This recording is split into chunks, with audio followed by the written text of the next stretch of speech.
start putting down your questions so that we can, address it all together this night, okay? As regard wealth management, all right? Make sure you do that, okay? So we are going, all right. Sister Insekak, okay, say just like every wisdom class, my expectation is to learn more and get practical knowledge. At wisdom class, we always get practical knowledge. Yes, very true. Thank you very much, ma. Thank you very much. Yes, that is true. That is true. Life related, insight we get. That's what we get here.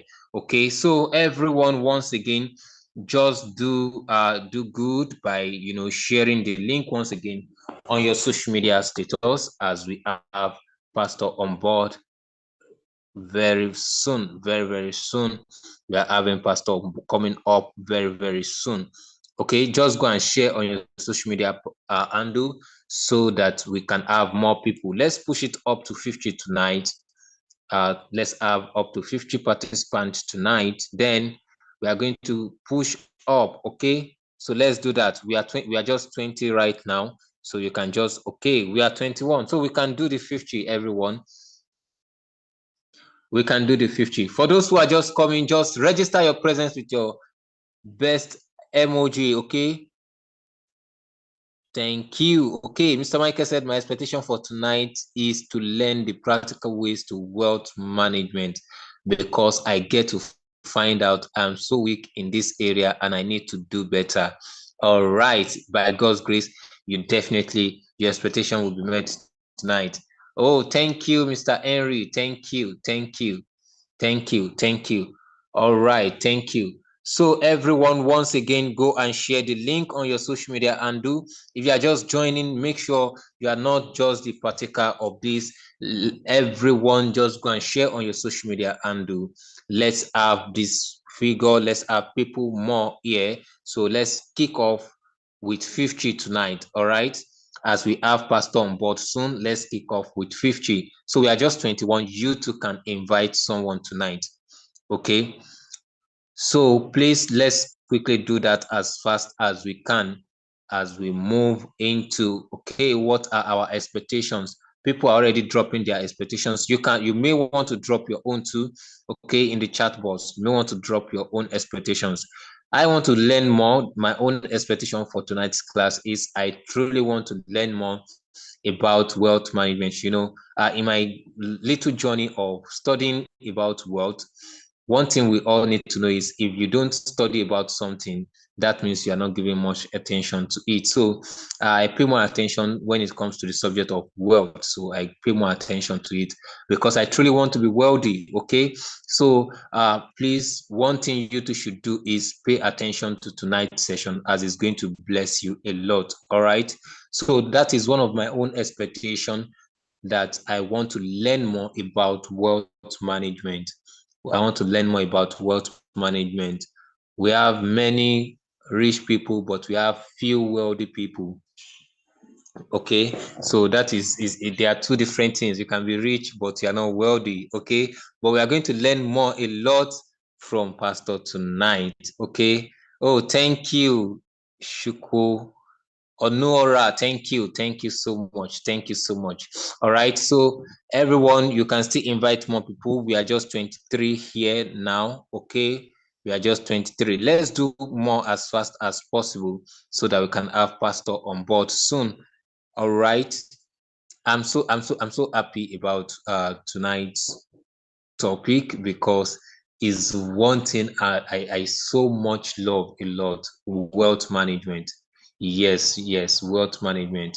When you, maybe because of the nature of my work, I really want to meet with more wealthy people, understand their language, understand what it feels to, manage them and manage their wealth, manage my wealth. You get the point now. So that is one of the things that I personally am looking out to get from tonight's class. And I know you truly want to have that. All right. So let's quickly invite more people as we have Pastor on board. We are just 24. All right, let's hit 25 as we have Pastor on board. Now, let's hit 25. Who is that last person coming up? Is it from you? Is it from me? Is it from who? All right, invite more people.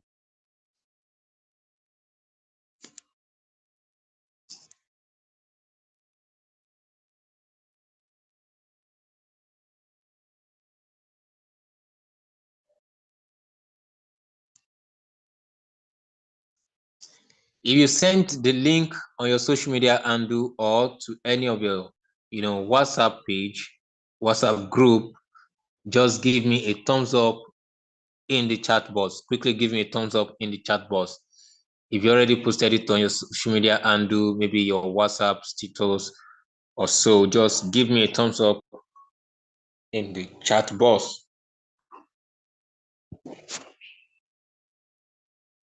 All right, thank you, my sister. God bless you. Oh, that means only one person did this, and that's why we have 24 people. If one person can bring 24, come on now. You two can do much better. All right, 2 people. Okay, thank you, thank you, thank you so much. Thank you so much. Thank you. That means you are following. All right. Thank you, Sister Hines. Thank you, thank you, thank you, thank you. All right. Let me see your thumbs up come up, man. Let me see it come up. Okay.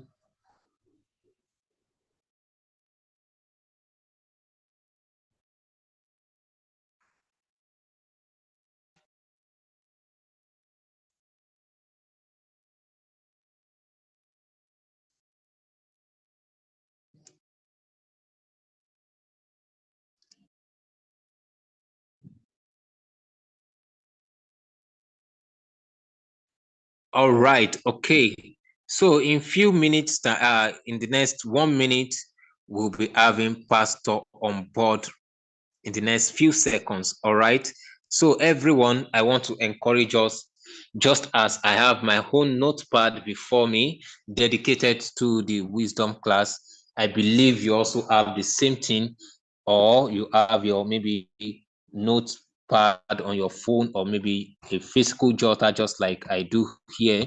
You should also have that you use for wisdom class. Okay, because the best memory is not as strong as the well documented book. Okay, so make sure you put something down. You always put something down so that you can always visit it again.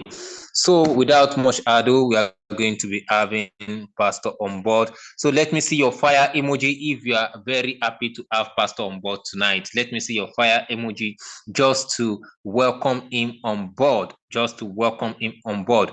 Let me see your fire emoji just to welcome him on board. Let me see that. Oh, thank you, thank you, thank you, thank you, thank you, thank you. Great, great, great. Let's put it all there just to welcome Pastor on board. All right. Okay, great, great, great, great. So you are welcome on board, sir. Is glad to have you once again. You are welcome on board.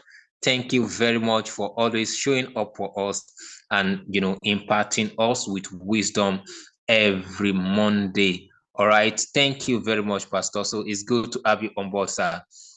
The floor is yours. Thank you very much, sir. Good evening, everyone. Please confirm that you can hear me loud and clear.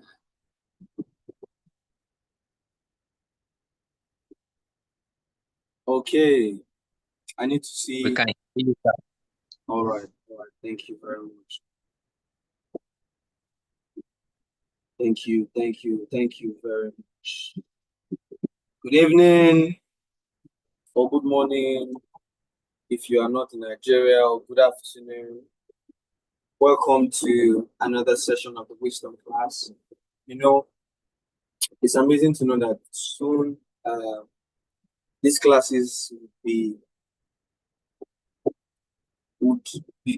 be open to only a few,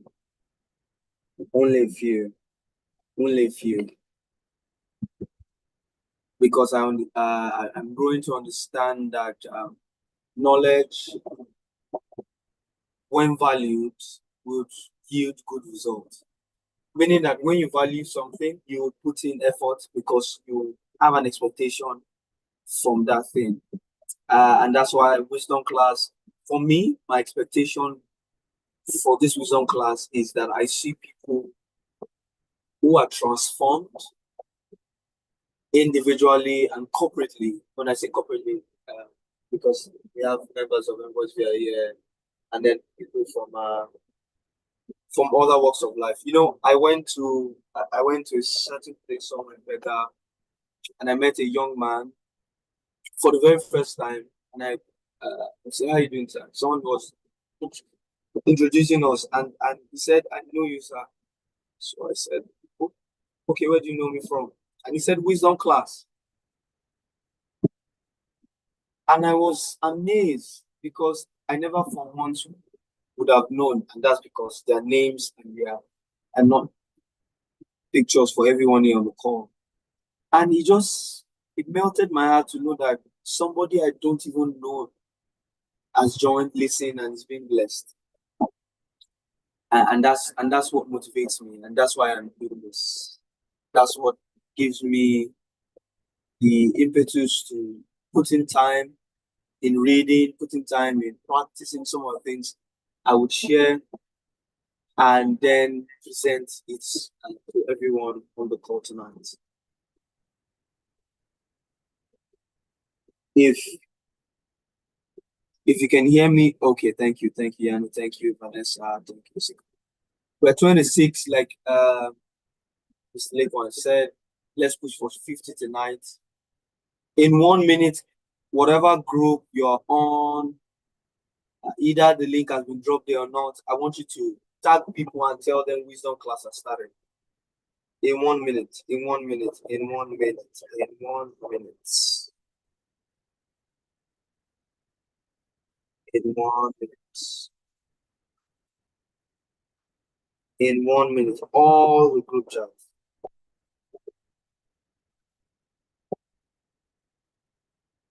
In 1 minute, just tag people, wisdom class has started, and then we are done.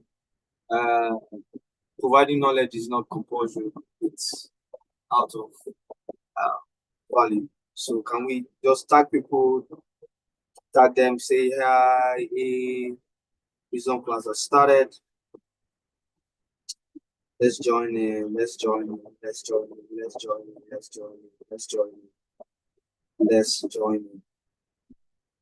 One of the blessedness of the generation that we live in is the fact that I know in the next 10, 15, 20 years, every one of us would see the results of the action that we have all taken individually or corporately. I saw somebody reply a picture of my wife's tweet, and he said, it's amazing what social media does because you see people who said, I've been following this young lady since 2010, and it's just amazing to see her grow to become the woman she is today. And I quoted him and said, that's wonderful. I said, you have not seen anything yet. Keep following. Keep following. Abba and I are cooking. I know what he told me. You know, everyone who has a strong ideology regarding marriage, regarding training children, regarding cohabiting, regarding in the next 5 to 10 years, we will all see if they hold on to their ideology.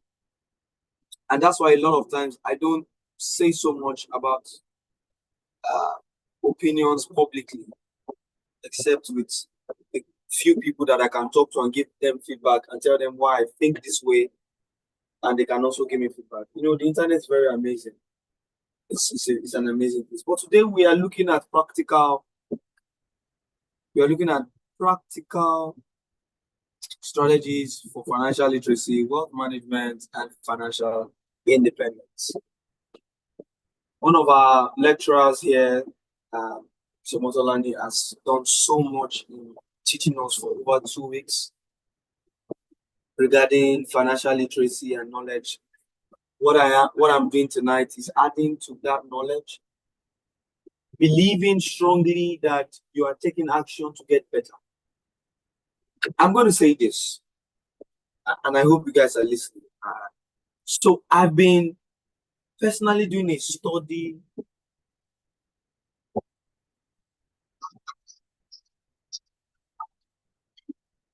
I've personally been doing a study on negative patterns, village people, and all of that. So I've been praying, studying, observing, watching people, using my life as example and other things. And I've been coming to some conclusion. So let me paint this picture for us to see, have context what I'm talking about. So imagine somebody whose father did not do so much for them, put a lot of money and all of that, he did so well financially, and the guy had to struggle. And then he repeats the same pattern of, not doing so well financially, being average, then growing up, being able to just send his children to school, secondary, university, and all of that. And they asked him, what was part of your struggle? And he said, I tried my best, village people, and all of that. So I've been studying, and I've been asking myself, some people say there's no such thing as negative pattern. Now I'm going to streamline this to finance. Some say there's no such thing as negative pattern regarding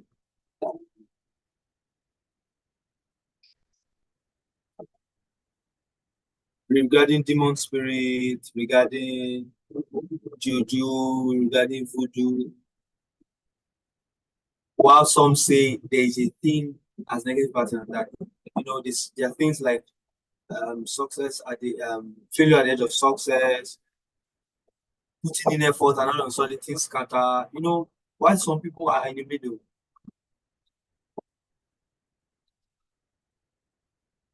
And I've been studying the lives of individuals.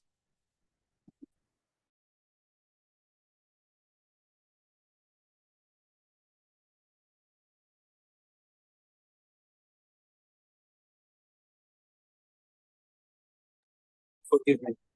And I've been studying lives of different people, different places. I've also been looking at people who have shared one thing or the other with me. And I've started coming to a conclusion that there is actually a thing called negative pattern. But what makes us different, or what causes the argument, is the source of the pattern. And I'm still doing a study, I'm still reading to see, and I've realized in my little study that the choices we make are the foundation of the patterns that we see.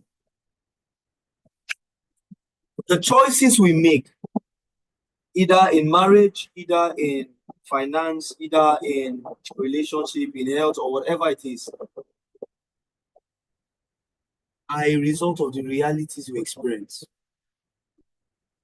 So I've been studying, and I noticed that God created an equilibrium where no one can outrightly say he has an unjust system where some people are favored over the other. This means that everybody has the same time, 24 hours. Everybody has the same opportunity. Everybody has the ability to create their future. Now, you can argue with me to say, but there are some people born in a rich home, some people born in a wealthy home, some people born giving birth to in a privileged environment. I'm sure there are some people on the call here who would still pray to God to change their location. Somebody said they can't hear me. Can you guys hear me now? Somebody said they can't hear me. Is that true? Please confirm. Somebody said they can't hear me. Can you hear me now? Okay. All right, great. Hear you, sir. Okay. Somebody sent me a message that they can't hear me.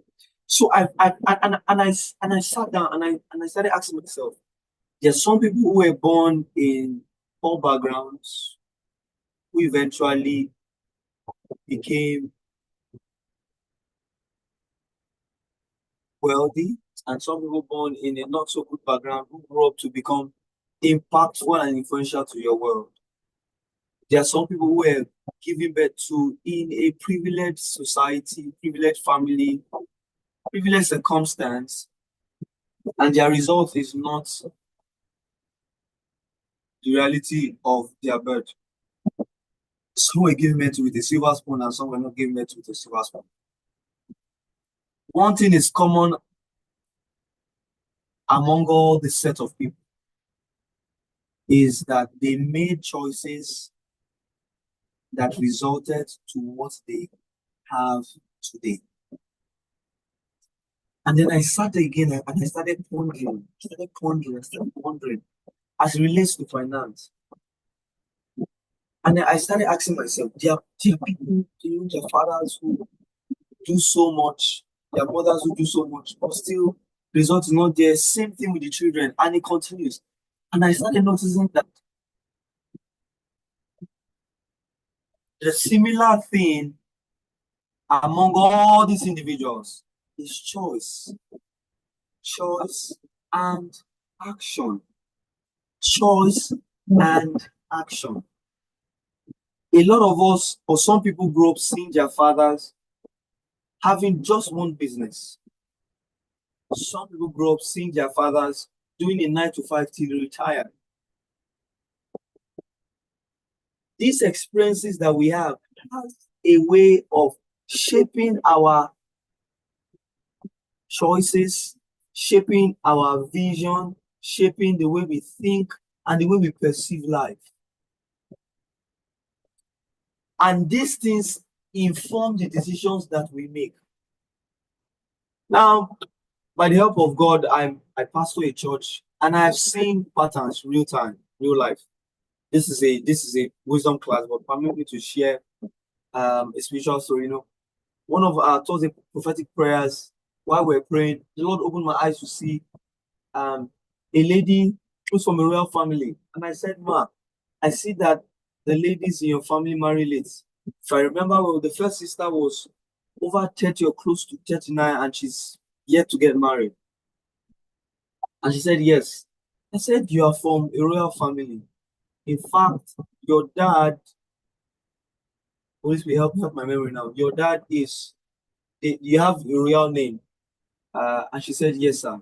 And the Lord took me back in time.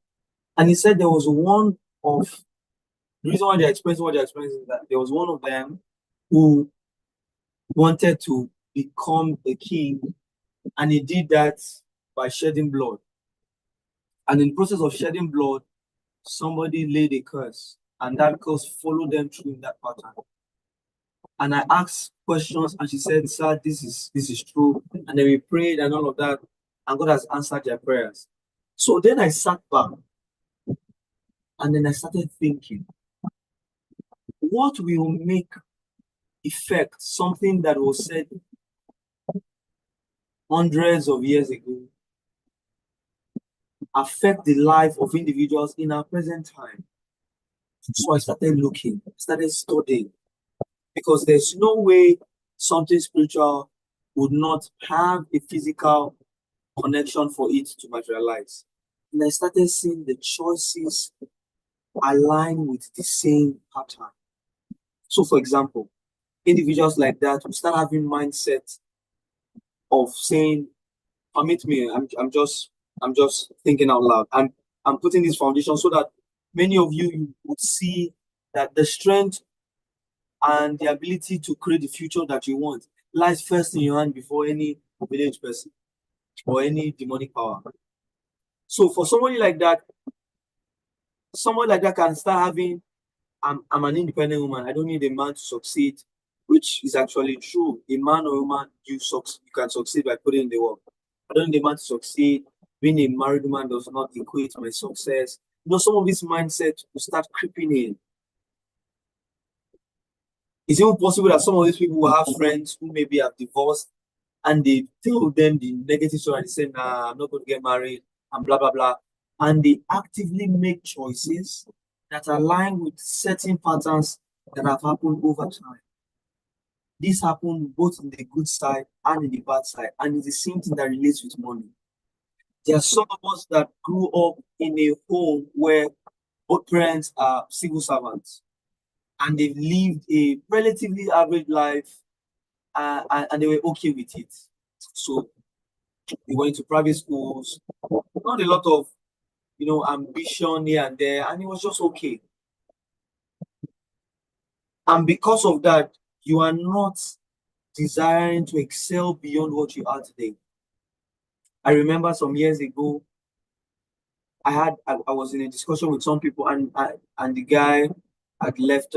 He finished, I think, HND or so, and was talking about, oh, go for an interview so many years ago. So 50K was relatively good money then, but I think as at that time I was earning about maybe 200 and something K. So the guy, HND, he speaks well, intelligent, brilliant, and I'm saying you went for an interview. Even they can just pay me 50 or 60K, that's okay. And right there and there, I was angry within myself. And I was looking at him like, would you be okay with someone paying you 50 or 60? I can hear you speak. I see clearly you are intelligent. You articulated in your words. Are you accepting that? I was at a restaurant recently, no, a shopping mart, and a man gave his card to the lady, and the lady said, "Sir, savings or current?" And the man said, savings account. He said, "Where I won't get money for current." And something jumped inside of me. I said, "What set is this? What does it take to have a current account? Get two people to sign. Worst case scenario, you pay service charge.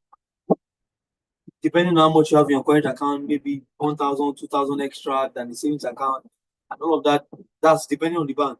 But it literally takes people that work in the bank. Please, you can support me or just put more words to this. It takes not so much for you to run a current account, especially when you don't even write checks, because that's where the bank takes a lot of their fees from. When you issue a check, for every single check, there's a percentage that they take from it. But say you have a current account, you have a check, you're just running it. Actually, your current account is what you should use to do your everyday payment. Because the idea of a savings account is where you put money to save and the bank pays you an interest. In case you don't know, I don't know if the policy has changed now, but if you make more than 3 withdrawals in your savings account, you lose the percentage on your savings account for that month. So if you have a savings account in any bank and you don't withdraw out of that money in the whole month, you are going to get paid an interest. That's the idea of a savings account. The savings account is not supposed to be used to run your everyday expenses. It should be a current account. It's a current account, current expenses. But there and there, because I've been doing this, it just told on me that this man said, I not get now. I think he said now rich person they use current account. I'm like, no, and this pattern continues. Now, scripture says in Ephesians 3:20, it says, unto him is able to do exceeding abundantly above all you can ask or think, according to the Father works in you. Again, scripture says, as a man thinketh in his heart, so he is. Then I realized the same negative pattern that causes us to make negative decisions that bring negative results. There are positive patterns that cause us to make positive decisions and bring positive results. So if you're a Christian and you're a believer, you know that the blessings of Abraham are ours. And over scripture is literally the blessings of God for a believer. And yet again, Romans says that we should renew our mind. So I ask you a question today. That in quote negative pattern you have seen in your family, I'm asking you a question. Have you been making decisions in line with that pattern? Today we'll be talking on finance, but this body just came over me consistently. So, for example, I grew up seeing my dad and mom going to the office. My mom was a banker. My dad was also a professional person. So they would leave home early in the morning. I grew up admiring women in skirt suits, in trouser suits. That was the definition of beauty for me. I always loved seeing women dress properly. I just love it. I see a woman smartly dressed. I just love it. And that's because I grew up seeing my mom in the corporate space. I grew up seeing my dad in the corporate space. I grew up seeing them leave in the morning, come back at night, play with us, play with us and all of that. Before my mom left the banking system, my dad was the only one in the corporate world, and my mom was doing business. And consistently, I've seen her do series of businesses. You know, there's a time she was in hospitality business selling food. There's time she was distributing. There's time she was doing wholesale business, selling drinks. There's time she was selling clothes. Consistently, I've seen her evolve over and over and over again. My mom at the time was doing. She has managed some construction work. She has built, in fact, the house with my dad that we used to stay in before I left my father's house to stay with my wife. My mom supervised the building of the house. I've seen her build a house for at least 2, 3 people. So I've seen the entrepreneurship side of her. So when I see my wife in interior design, covering projects and all of that, I have an idea. Whenever she comes to me and she's complaining, this plumber is doing it, I'm not alien to it because I saw my mother doing it. So I saw that whenever she tells me something regarding her business, it's easy for me to push her to say, okay, do it. You know why? Because there was a pattern of me seeing my own mother do so many businesses. So it was easy for me to make that choice. So I'm asking you tonight, before we go ahead discussing practical strategies and all of that, what pattern have you seen in your house, in your father and your mother, that you are also making choices that will bring that same result? Maybe your parents had just one line of income, or just one, like I said, they're government workers. Your parents were they worked 9 to 5 till they retired. So they only one. You ask your parents, Daddy, I need this, Mommy, I need it, and they'll say, wait, let them pay salary. The question is, have you allowed that situation to get you angry and say to yourself, I will not continue like this? My own story will be different. Have you allowed that situation to tell you, this is the only way to succeed, Jerry, I'll just continue like this? Any decision you make has a result. Where you grow from, to some is an excuse to become a mediocre, while to some is a springboard to become better than who they are today.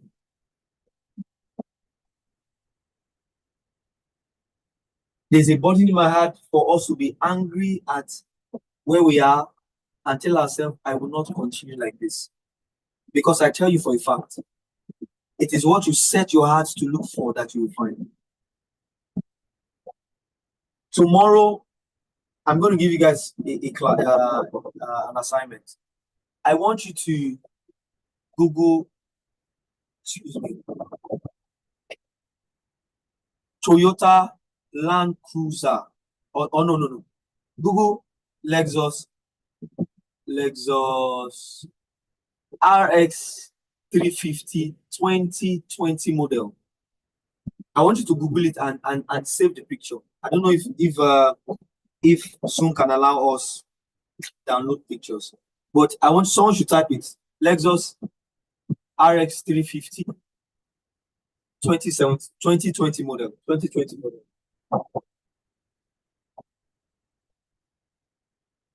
2020 model. Someone show me type it in the chat section. Search for that or look for Toyota Land Cruiser Prado 2024 model. I want you to type these cars, type it on Google, look at the picture, look for the black type of picture. And tomorrow, I can bet you, okay, Lexus RX 350 2020 model or Toyota Land Cruiser Prado 2024 model, black. Try put this on Google, look at the picture or the image that you see. Lincoln says it's already on his phone. I want you to look at that picture, especially the black color. And tomorrow, I want you to look at cars. I bet you'll be amazed at the number of Lexus RX 350 2020 model you see on the road, or the Toyota Land Cruiser Prado 2024 model you see on the road. The first time when I got my car for the first time, I had never seen a Toyota Avalon. I didn't even know there was such a thing like Avalon. When I saw the picture and all of that, the next day, I started seeing the cars almost everywhere. That's when I knew that there was someone in the office that was using a blue model. Inside was cream. I said, I don't understand. Is it that everybody bought Lex? Everybody bought an Avalon when I bought mine? That's the power of focus.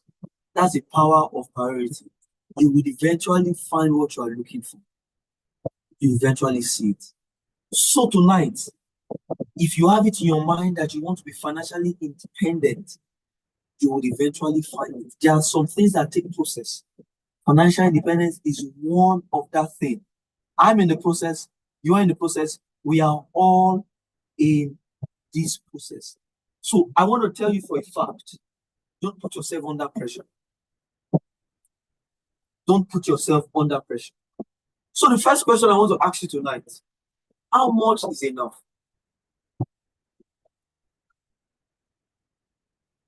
How much is enough? 1 million, 1 billion, 100 million. How much is enough? How much is enough? I want you guys, okay, how much do you think is enough to sort all your problems at the moment? At the moment, just this month alone, that you think, all the things I have plans for. How much do you think is enough? How much do you think is enough?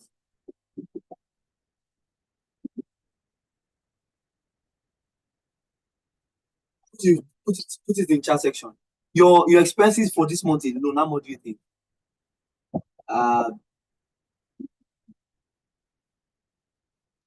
Olushile says no amount is enough. Okay, Doyin says 100 million. I want to hear your feedback. This month alone, how much do you think is enough to sort all your bills? Glory says 100 million. This guy says I will manage. You will manage 1 billion. Wow. I will manage 1 billion.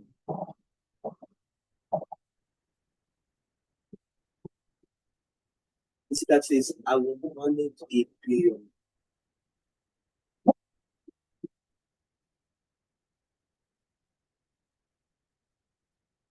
I'm waiting for more feedback.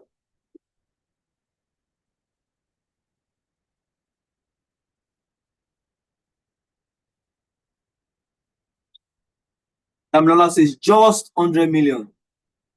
Polishile says 3 million. Ini says,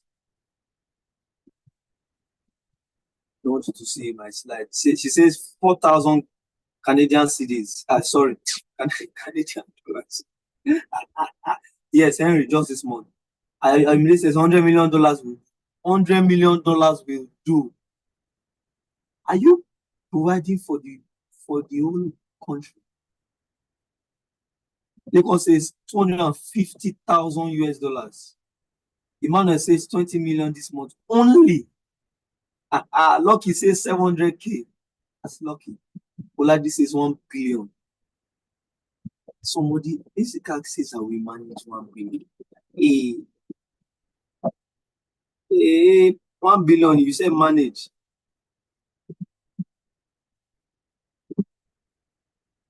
$1 billion. Kemi says 100 million. Chukwujebanye says by tomorrow it will be 10 million. And the next day it will be 15 million. So it's increasing by the day. Hey, my friend, my covenant brother says 50 million this month alone. Flash says 50 million. Do you want to know the truth? No amount of money is ever enough. It's the hard truth. No amount of money is ever enough. So the question is, what exactly are we pursuing? Just answer that question. No amount of money is ever enough. So the question is, what exactly are we pursuing? Just in 1 to 2 minutes, just sit down and think. What exactly am I pursuing? Many of us have said 1 billion, some said 100K, some said 250. I put it to you. If you are not being covetous now, the truth is, what is it?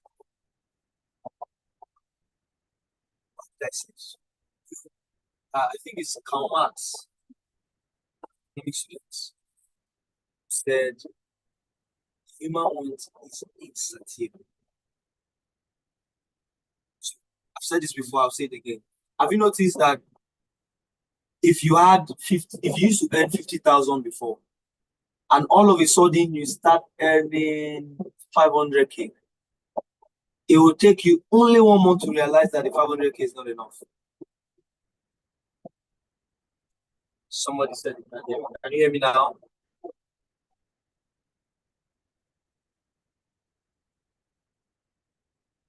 Somebody said it's not clear. I need feedback from other people. Can you guys hear me? It's breaking. I think MTN is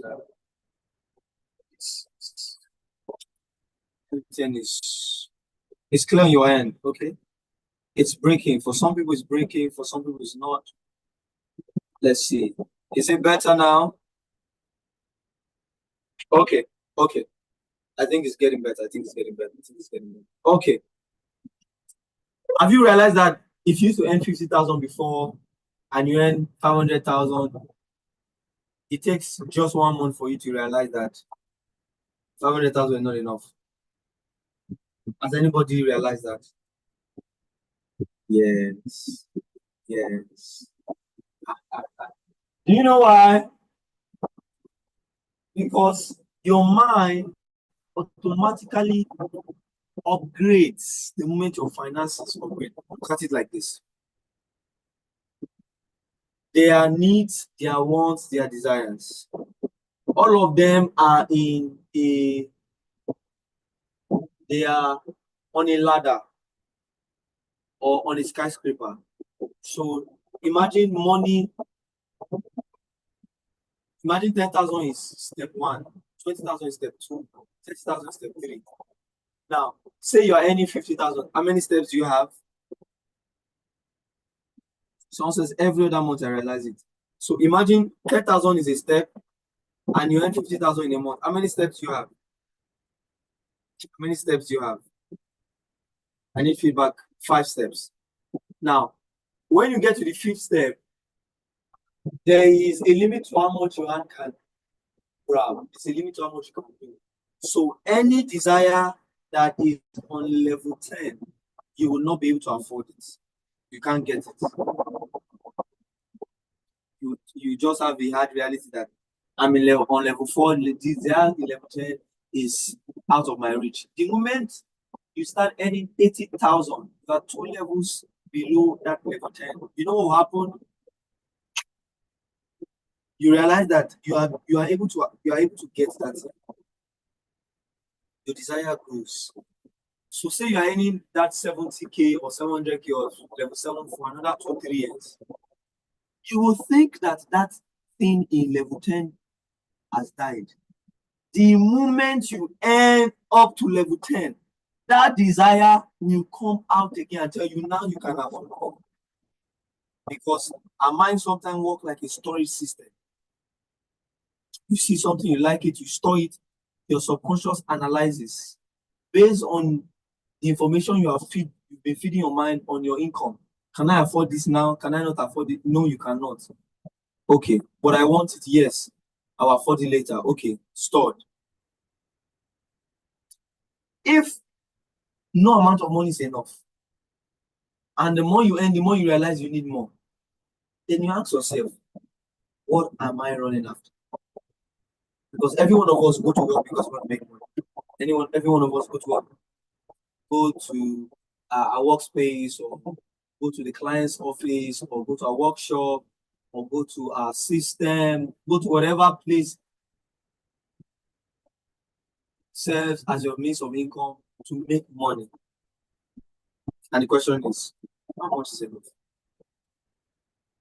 And this is why I believe strongly that our desire to acquire wealth, our desire to make money, our desire to multiply money, our desire to manage money should be that anytime a need arises, you are not in a state of emergency to meet it. Notice I said a need, not a want.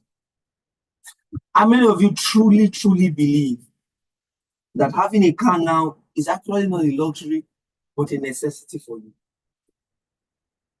You're on this call, and you believe that having a car now is not a luxury, it's a necessity.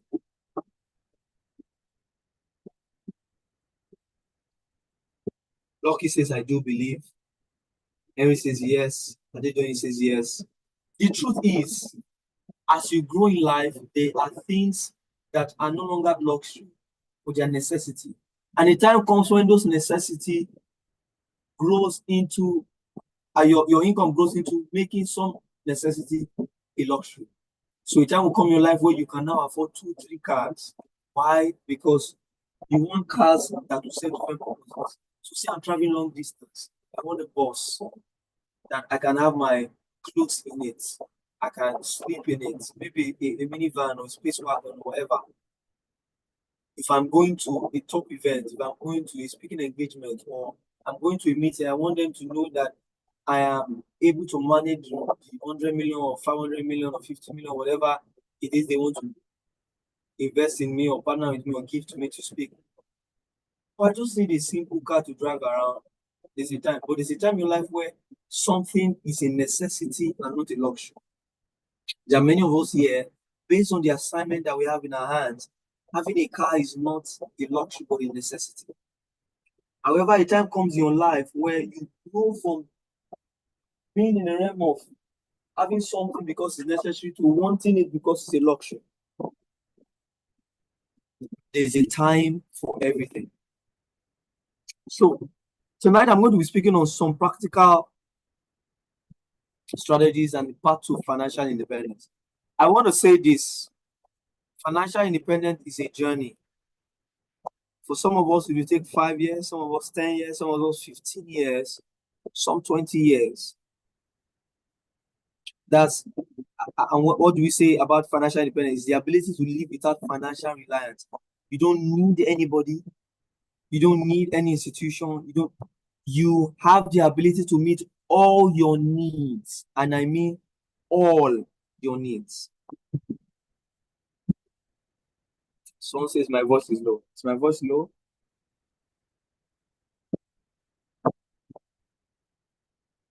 Okay, I think the network is fluctuating, so you would don't worry, we're getting better, Soon and very soon, Wisdom class will be in the studio where the sound system is 100%, and it's only going to be for a selected few. It won't be made public again, so that I can easily track everyone's progress and see how they are growing. Some of you may say, Olumide, if I've not gone far yourself now, are you tracking people's progress? I've seen where I'm going to. I don't have to wait to become it. I'm becoming. So that's the impetus for me. This is a year for us to dare. So if you ask that question, just answer it.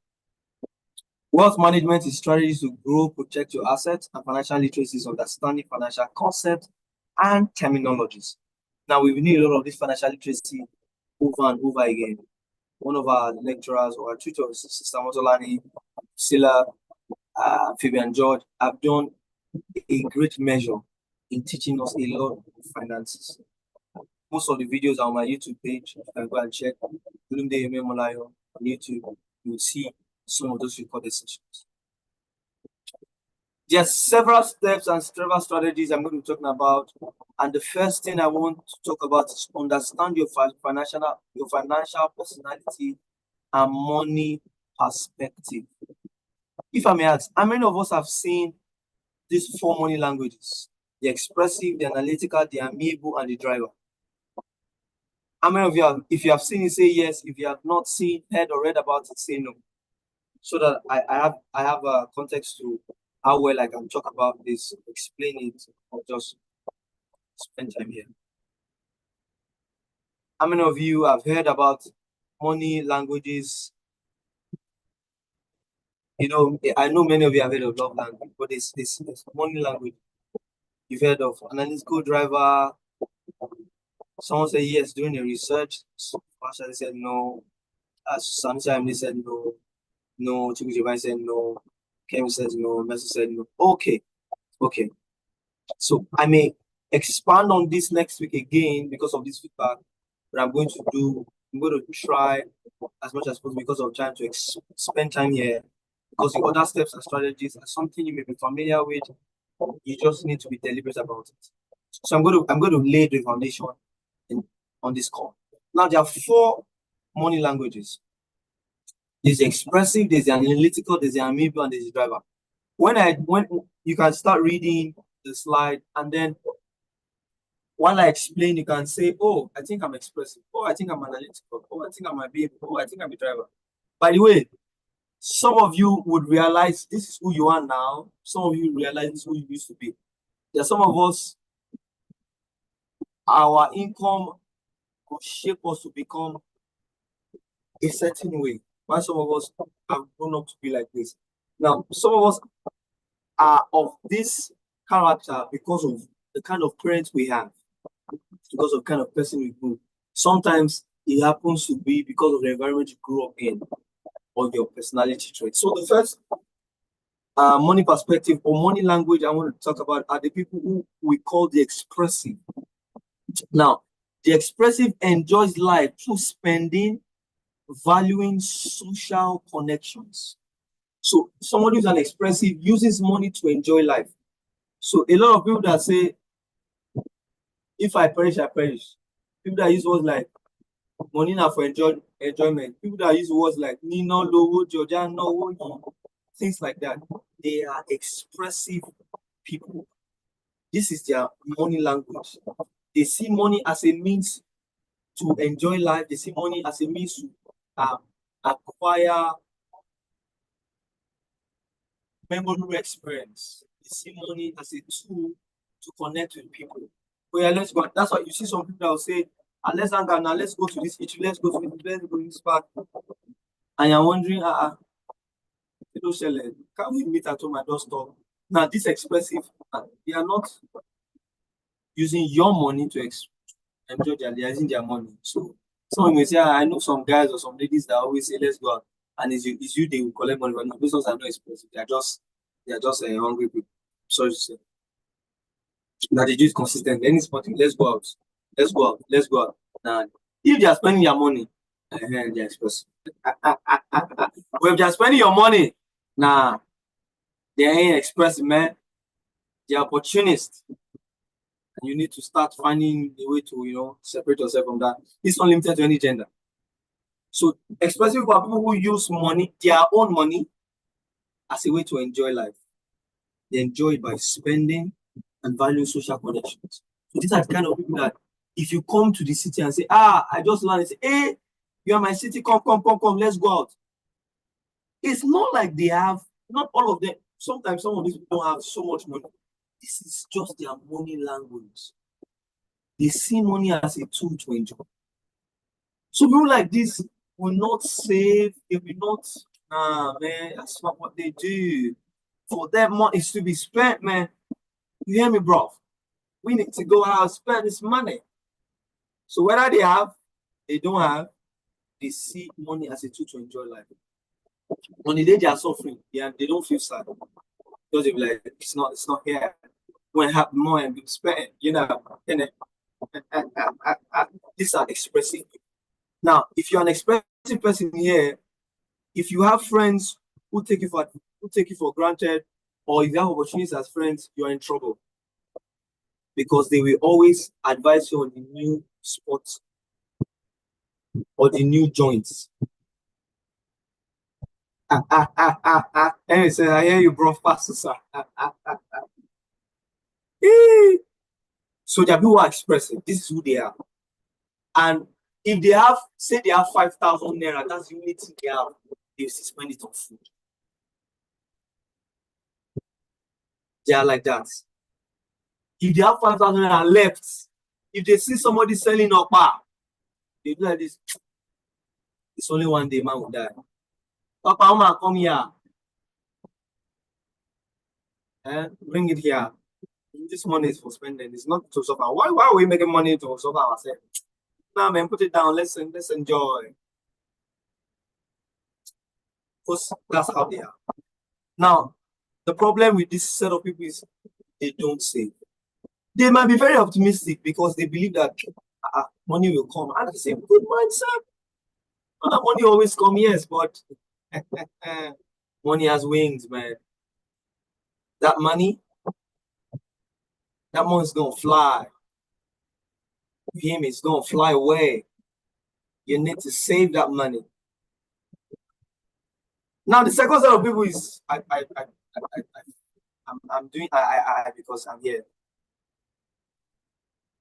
The analytical guys, nah, man, you don't spend money anyhow. Good.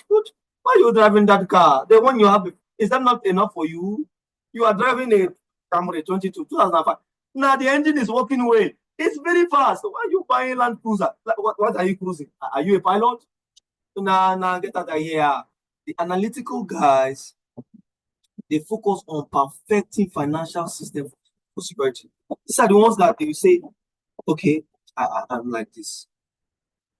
I spent 15 naira to buy pure water. I did not finish it. I will put the water inside bottle and save it. If I'm outside, if I see pure water here, no, I have water at home. I will not die if I don't drink water. When I get home, I will drink the one before. They will save it. Yeah. Analytical guys are the ones that will sit and money should go here, should go here, should go here. A lot of these guys are good with strategy, are good accountants, they are good stockbrokers, they are very, very analytical.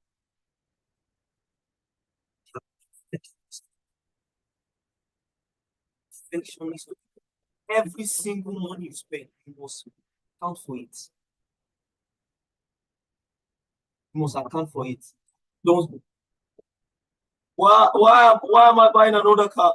You buy car yesterday, you buy car today. You cash, give me my money. They don't do like that. Very analytical. The good thing about people like this is if you give them your money will not lose. Nah, it will not lose. You don't even need they don't need Excel. They excel in keeping money. They excel in accounting for every single money that comes in. So the extreme part of analytical guys are that you call you say they are stingy, they are tight fist. They don't let money go. The problem is they are very analytical. The good thing about this is money does not waste their hand. They are good managers, they are good stockbrokers, they are good account managers. If you have an analytical wife or an analytical husband, not function, your financial journey will be good. The problem is people like this tend to not mind or get themselves concerned about the worries of others. They can see somebody very hungry. They can see somebody dying and they calculate. No have money for this person. I'm sorry, you can die. I don't have money for you. I was not done that brought to you, so your death is not my responsibility. God bless you. Good night. That's the bad part of being an analyst. And if you're a believer here, God, it's kind of that God will always tell them to do not of sin. So you know why? Because God also helps their hearts. While being an analytical person is a gift, it can also be disadvantage because you might lose ability to help others. Many of analytical people, someone says, can someone have multiple personalities? Nigeria will make you have. That one I'm sure. When you bought bag of pure water 200 yesterday, today bag of pure water is 500. Someone now gives you 5,000. You want to spend anyhow, you will suffer, my dear. Nigeria will have a way to adjust to. By the way, This personality we can grow into every one of it. There are times the best way is, I'm going to explain later, because sometimes you can find yourself in an expressive your truest nature. I'm going to explain it later so that you understand. Your truest nature is when you have enough money. That's when you know you really have. The truest love, I say love, money language you have is when you have more than enough. That's when you really know you are. The third kind of people I want to talk about is people who we call the amiable. These people prioritize harmony, using money to foster connection. These people give to you. People are people who say, I'm in need of money, please, I want to buy. You know what they'll do? They will call you and say, okay, there's this business I have.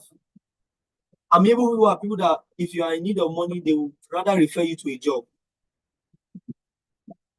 They will refer you to a job and maybe give you, say, well, yeah, take, no problem. These people see money as a means to hold relationships.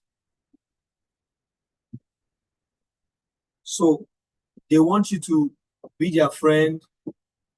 They want you, it's people who are amiable and say you are a male figure, or you have a male figure in your life, and their money language is being amiable. They will buy you a lot of things. It's people like this whose love language is gifts, because they do it to show that they love and they care, and they also expect it. So amiable people are people who give. And the disadvantage of being an amiable person is you can give to a fault. Now remember, an expensive person is not giving, is using the money to enjoy. Now there are some people that you think that they do blood money, because if you say let's go to beer parlor, they will take you there. But giving money to start business, they will be like, it's because of the money language or their money perspective. They see money as they are expressive. They see money as a tool to enjoy rather than any other thing. So I'm sure that some of you are friends. If you say I'm hungry, they can take you out. But if you say I need money to invest in this, invest in that, they will think and think and think. In fact, they may not give you. You might be forced to say, share this person do blood money. They say you should stop giving people. It's because they're expressive. Money for them is to be spent to enjoy. While an amiable person will give, an amiable person is a giver. They don't mind giving all their life savings to help somebody. So an amiable person will have a lot of friends. The problem is they a lot of times run out of money. I've been here before. And the problem is sometimes when you give when you give a lot of people money, you ask them, please, you really find people that will give you back. You know why? Because some people think amiable people have more than enough because they give. If you're an amiable person here, you must be very strict with budgeting. You must tell yourself, this is how much I have to give, and I'm not going to exceed it. And I'm sure there's some amiable people here. And finally, it's a driver. A driver is driven by control. He seeks perfection in financial success. For someone who's a driver, they see money as a tool that shows that they're excelling in life. So if they need to live in a 5-bedroom apartment to show that they are successful, they will use money to buy it. But yeah, they need to, they don't need it. A driver will use money to acquire things that they don't need, but he puts as a certain perspective. Drivers are goal setters. A driver can say, I'm setting a goal to meet 100 million. Why? Because if I meet 100 million, it shows I'm succeeding. It shows that I can put it back in my business. If we run after it, I will get it. That's what a driver is. The advantage is a lot of times money is not what makes a man successful. Relationship is part of it. Social life is part of it. Health is part of it. So a driver can be so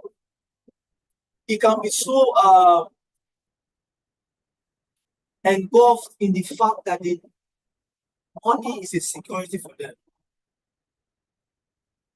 You can be so focused in it that other areas of your life will suffer. Your spiritual life can suffer. You may not be praying as much. You may not be calling your family members as much. You may not even be living well. Your head will be suffering, but you see your financial life is 100%. It's 100%. That's some of the disadvantage of a driver. The driver sets a goal and achieves it. If you have a friend as a driver, you have a wife or your husband as a driver, if you tell them your financial goals, they will help you they will force you to achieve it. You can't escape them. That's what a driver is. So these money languages have advantages and disadvantages. Now, once you look at this, you will know where you are. The moment you can find yourself there, you will now know that let me build on the advantages and then water down disadvantages. Because if you look at these four quadrants, the advantage of another is the disadvantage of another person. Say, for example, someone is an analytical. The disadvantage of being an analytical person is the advantages of being an amiable person, because an analytical person sometimes can be so focused on budgeting and planning that they ignore the needs and wants of other people. Sometimes it's not in their plans. An amiable person sees the needs of others and puts money to create connection. An analytical person may not even need to have friends outside them. But an amiable person will create friends. So the advantage and disadvantage of others work hand in hand. So, for example, if you're a driver, you need an expressive person in your life sometimes. The other person will tell you that, yes, money is not to be successful, you need to enjoy this money. Everybody needs an expressive person one way or the other. Every expressive person needs an analytical and driver and an amiable person. Once you identify, and sometimes you can have more than the other, it happens.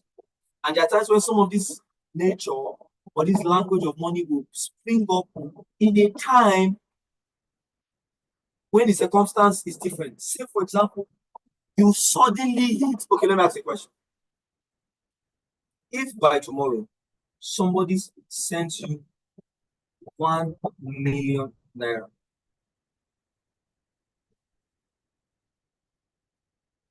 somebody sends you 1 million naira, tell yourself the hard truth. I want you to put it in the chat section. Which of these money languages do you think you exhibit most? Someone sends you 1 million and says, I just dash you. Like tomorrow morning, tell yourself the hard truth. 1 million. Which of these money languages or this money perspective or this money personalities will come out of you almost immediately? Someone says, I don't know yet. Okay, that's an honest question.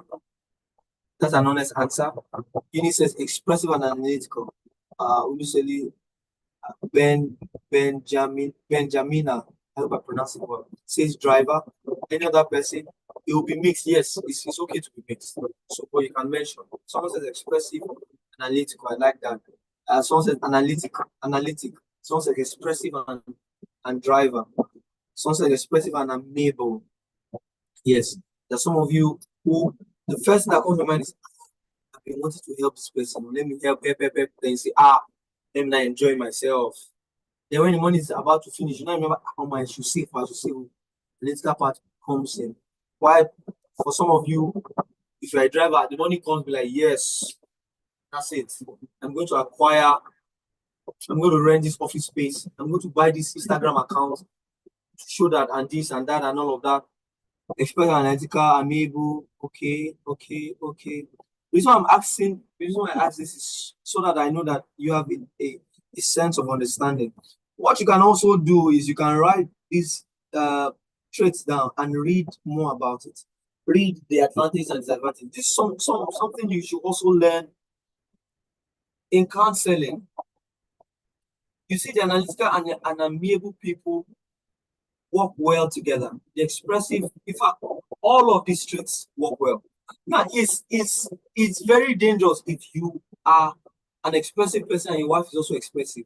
There's going to be trouble in the marriage because one day the financial fortune of the family will crumble. If the both of you are analytical, for a short period of time, say 5-10 years, you guys will make money. But the problem is you will lose friends. And if all you have is money, you don't have it. Because the truth is, there are things that money cannot buy that people would get you. Now, if you are a driver, you and your wife are both drivers. You are doing this, doing that. People will see you as being rich, being this, being that. If you motivate people, that's true, but you may not help people. It will get to a point where you start serving money. And if you are amiable, you will give to the extent that you will not take care of your own family. Sometimes, I'm sure there's some of you, your dad, your mom helped your family members so much so that they affected your family. Some of you that it can be so bad that you think maybe they jazz your dad or mom, they happen for someone. But it's because of their money personality. And they actually did not realize it. When they call offering in church, your money perspective will come out. Have you noticed that? Okay, let me say this. How many of you have spent more than 50,000 when you went out to eat food on yourself alone? On yourself alone. Maybe once, twice. You spent 50,000 to eat on yourself alone.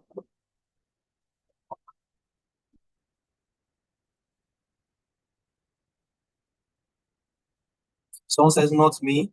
Who has spent up to 50,000? You spent 50,000 to eat on yourself. Maybe one sitting on one day you order different things, but that day you just told yourself you spend up to 50K just for food. The analytical part of Chris said, for food.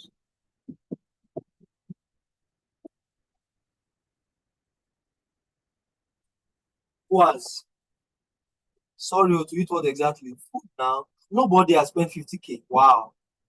Fine dining. Maybe once a month, once in 6 months, once in wow. And this is the problem with analytical people. You may not spend on yourself or drivers. It happens. Or even amiable. You may not spend on yourself. Okay. What are people in that spot? Okay, that 50K would be say £100, $100 like so let's say maybe $25, $20.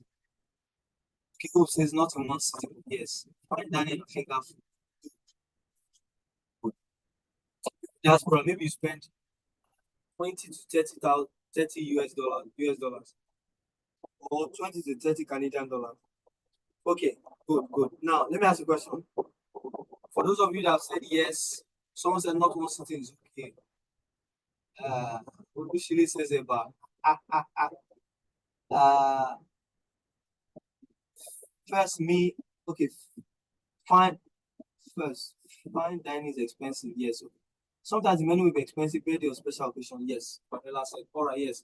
It happens. Maybe once a year you go on a birthday, spend 20, 30 on yourself. Okay, good. Let me ask you another question now. How many of you have given an offering of 50,000 before? Not a seed, not a tithe. An offering of 50,000.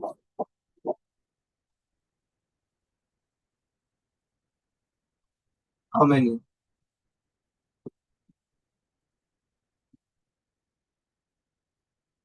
Okay, Lucky says I have. Chibujiban said I have. All right, great. I want to do a quick survey now to show you how this money trace comes out even without us knowing. Chris says I have. Hope says I have. Chibujiban says I have. Okay. Shile says I haven't. Hope says I haven't. I need feedback. Okay, Sky says I haven't. Feedback. Who has again? I haven't. Okay, I haven't. 50K offering. All right. Now let me ask. Okay, two people said they have. So let's take this to as a case study. Let's start with Chibujibayin. Chibujibayin, would you say you are an amiable person or you are expressive? Would you say you're an amiable person or you're expressive? Which one is your core? You're amiable. Okay. Chris, would you say you're amiable, expressive, or you're analytical? Which one is your core money perspective or personality?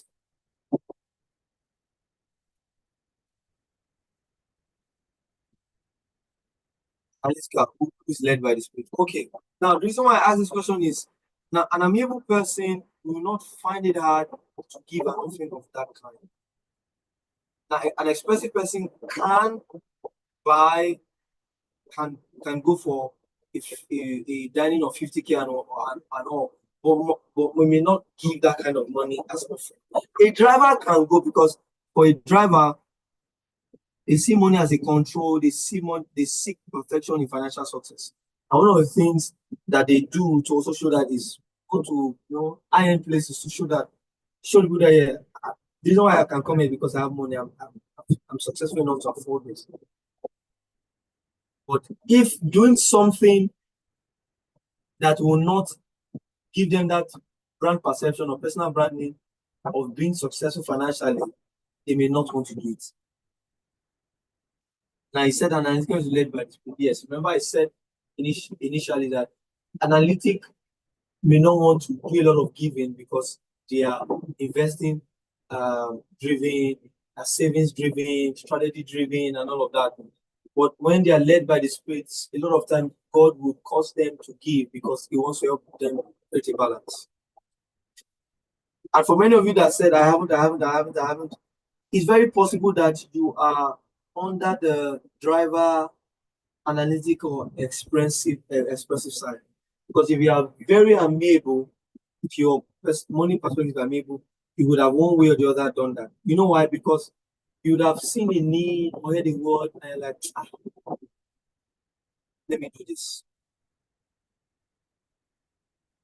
Amen. I said amen.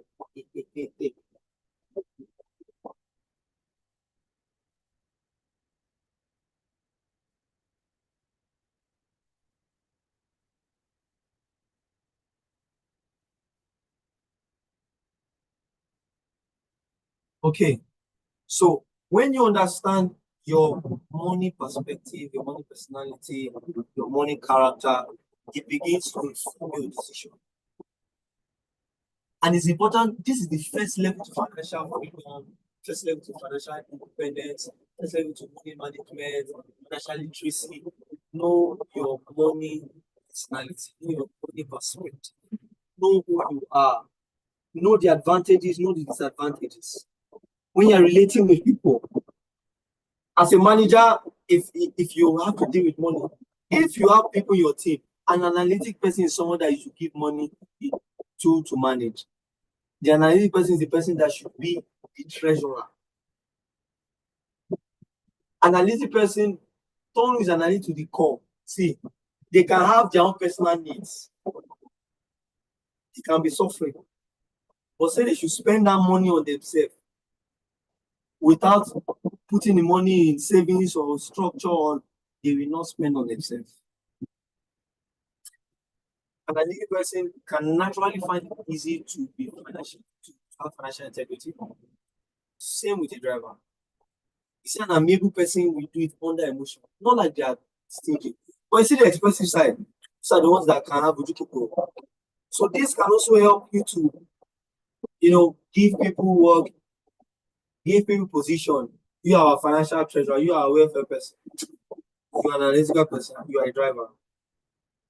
When someone that is expressive and amiable, they must have gone through a lot of training when as relates to managing finance for other people. If they are not careful, the amiable person can give it in good faith.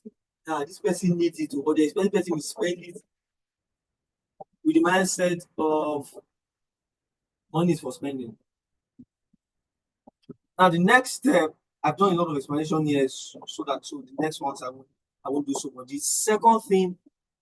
second practical step that we need to take when it comes to financial independence, wealth management, is that we must continually learn about money and its concepts.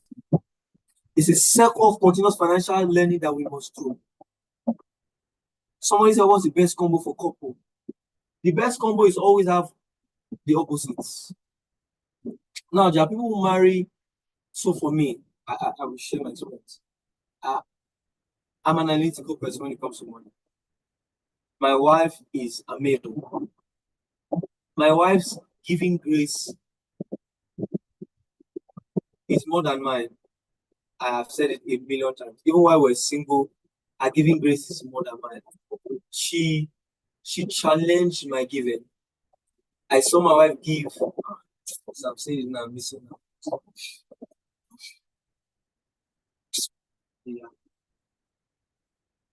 I saw my wife give so much as a single lady that I could just see that and think and see somebody have such a grace to give. So she's amiable, I'm an analytical. When we came together to marry, there are some things she would say, "Babe, let's spend this." I say, no, no, no.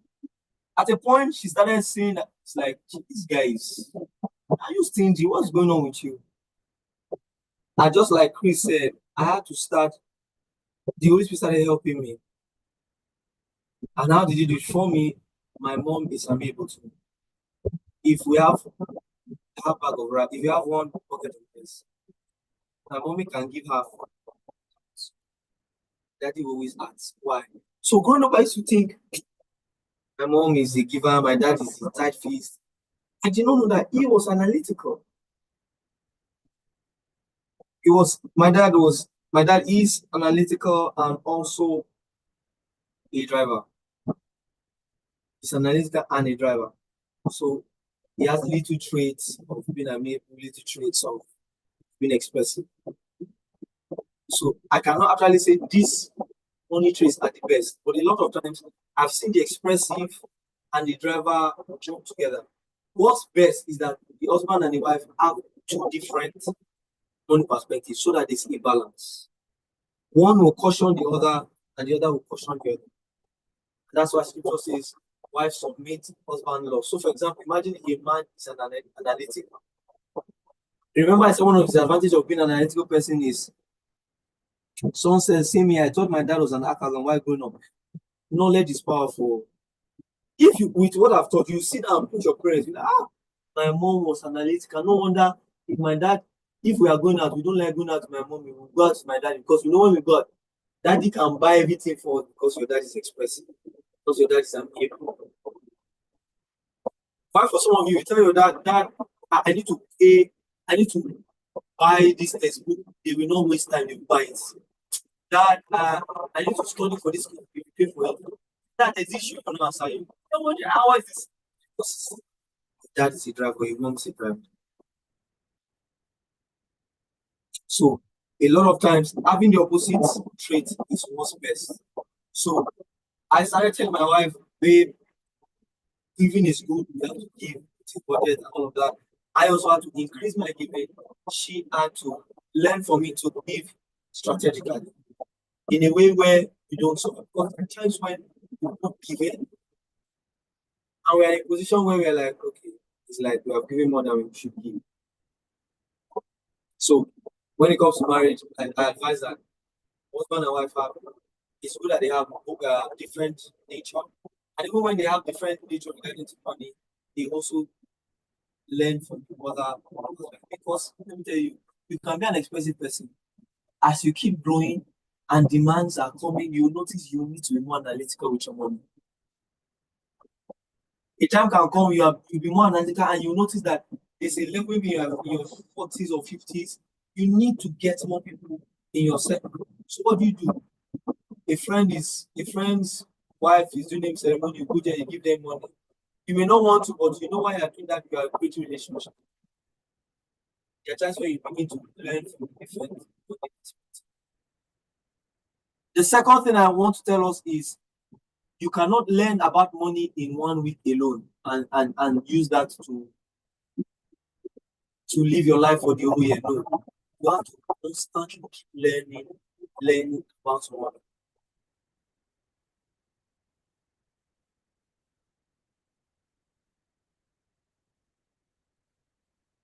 A friend of mine just alluded to the fact that my wife gives. I said my wife is one of his first real friends that gave him.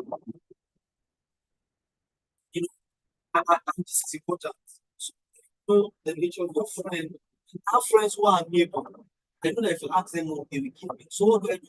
I really ask them, even when I ask for that. You know why? Because I want them to know that when I ask them for money, or when I ask them for help, I actually need it.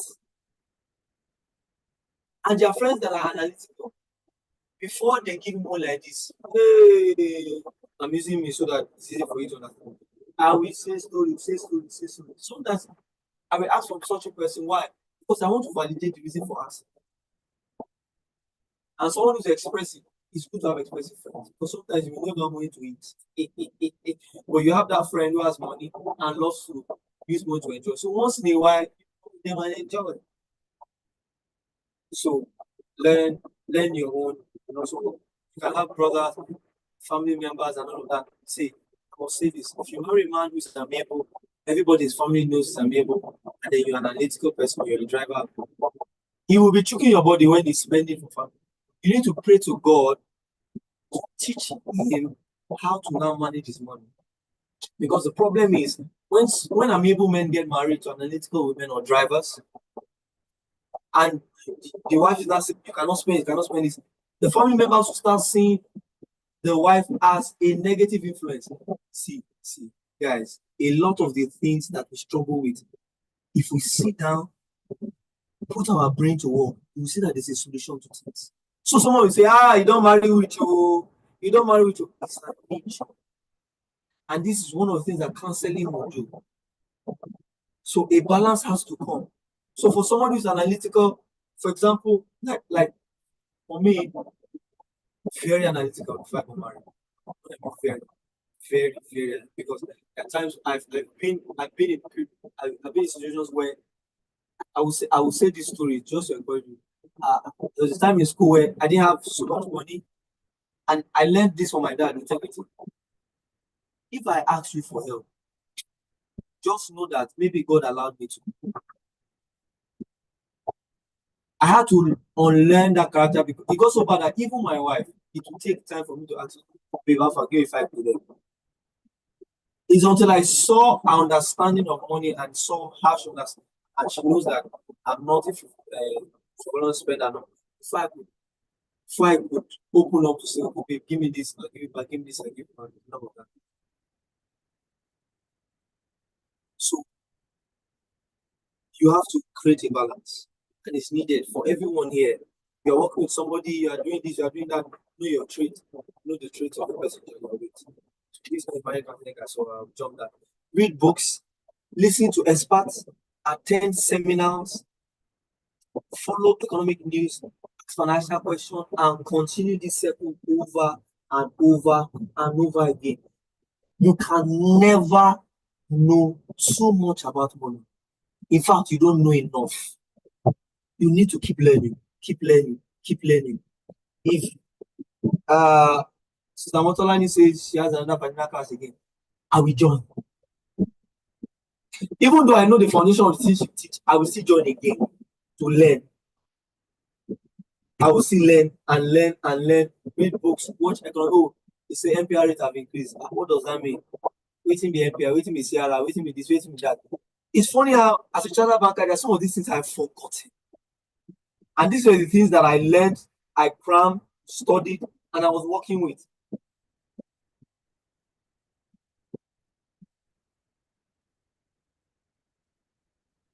You can never.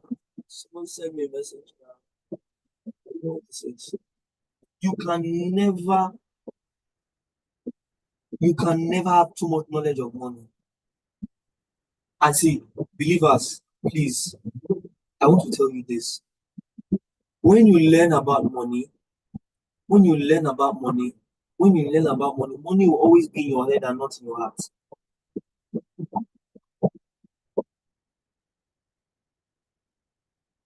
Money will be in your head and not in your heart.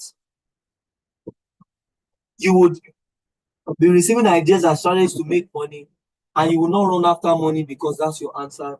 That's the answer to your life.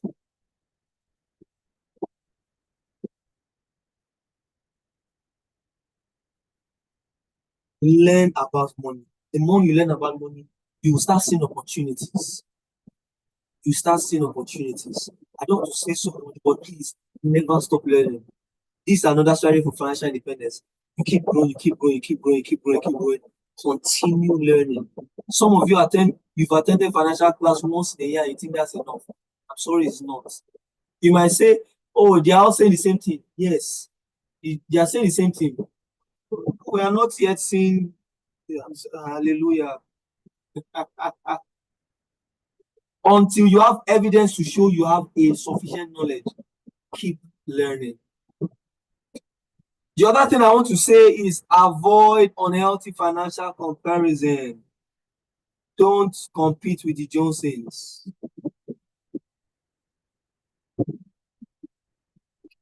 Don't compete with the Johnsons. Unhealthy competition leads to stress and potential financial trouble. Motivational perspective is it encourages you to personal growth and healthy goals. Meaning, if you have an unhealthy competition life regarding finance, you will make unhealthy decisions. It's time for everything. No? Pastor Daniel Olawande said yesterday he has never paid for house rent. You will see him living this place. This guy has money, but you will not know that he didn't pay for the house. He said he wanted a car. He didn't pay a dime for that car. And the car is a Jeep. Now, if you see him, you'll be like, see your passport. He does not work. See, the guy is driving. How much is he buying it? Blah, blah, blah. I will calm down. Let others' financial growth be a yardstick to motivate you to also do yours. I'm going to tell you this for free. Nobody posts their failures on social media. You might say, I saw somebody share, somebody broke down, I'm suffering, blah, blah, blah. Let me tell you the truth. Let me tell you the truth.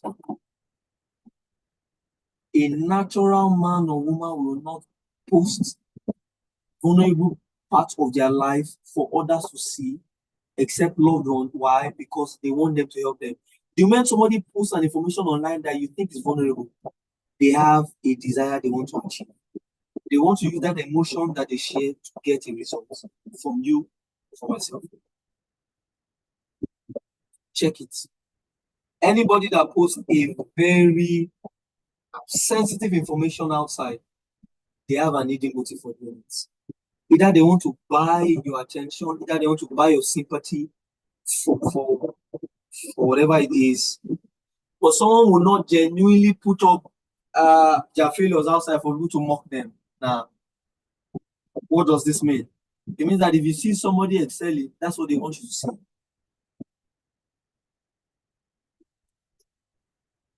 I was going to say something about Lamborghini now and all of that, but please do not compete with others.